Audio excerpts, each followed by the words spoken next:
Everybody. Hi everybody, this is the video for Chapter 4, Problem 12.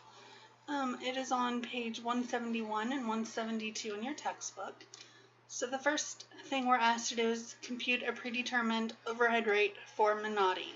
So the information we need is actually at the bottom of page 171. So if you scroll down, it's going to be in the little paragraphs.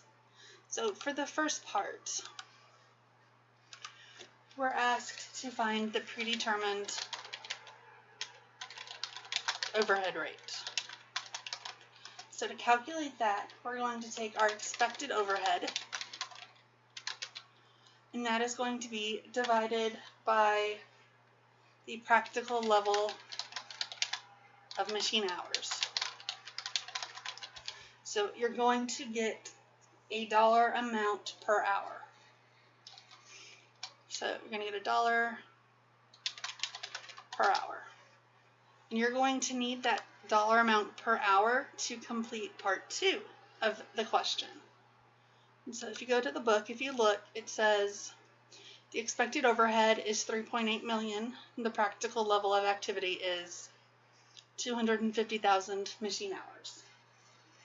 So the next thing we're asked to calculate is the overhead variance.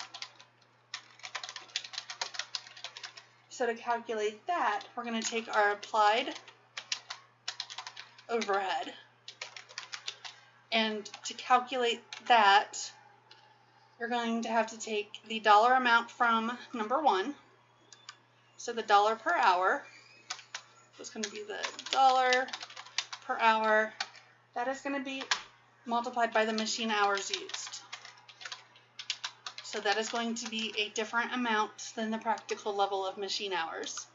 So if you go back, it says during the year, Minotti used 255,000 machine hours.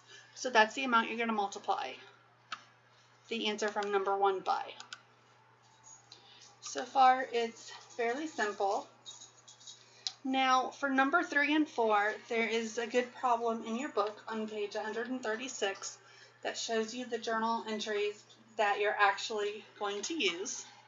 So for number 3, we're asked to find the disposal variance price.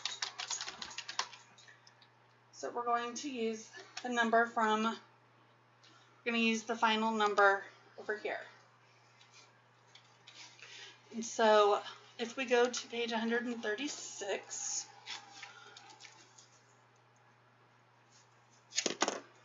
so we have a 136, it tells us, it shows us how to do kind of what we're doing.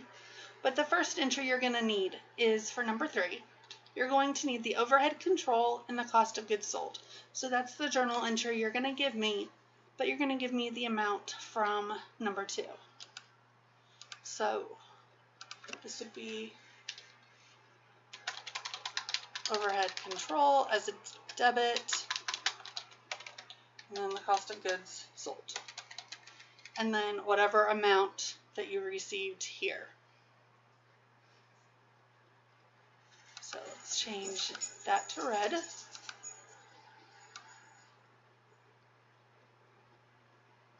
Change this to red so you know that they are the same number.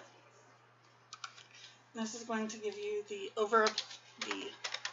applied overhead.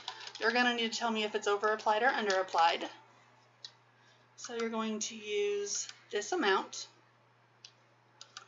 and that's the amount you're going to use for number 3. Number 4 is a little bit different. So we're going to have to find the percentages for the work in process, the finished goods, and the cost of goods sold. So to do that, we're going to look in the textbook. So let's go back to page 171. Actually, let's go to the next page. Okay, so we're given these amounts, the work in process, finished goods, and cost of goods sold. These amounts are what we're going to use to calculate the percentages. So what I'm going to do is I'm going to go ahead and enter those into my spreadsheet so I have part of the formula done.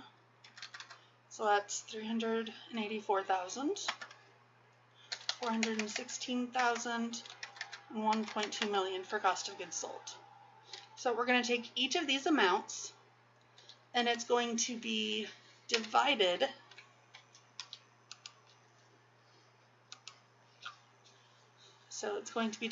by the total of all three of these.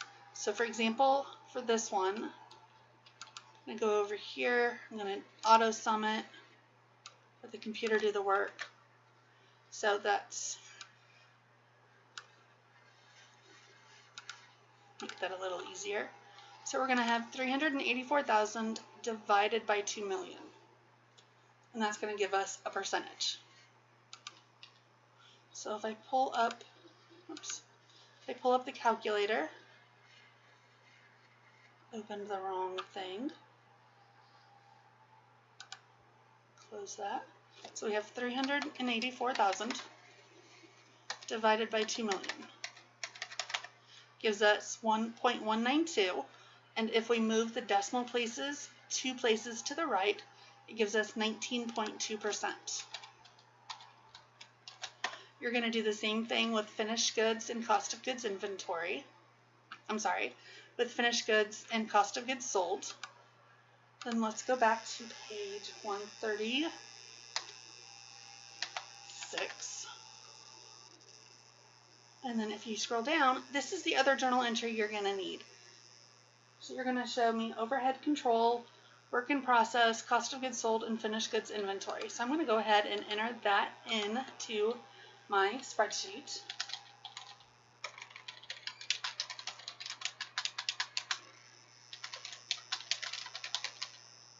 I'm just going to roughly put it in just so I can show you what I'm talking about.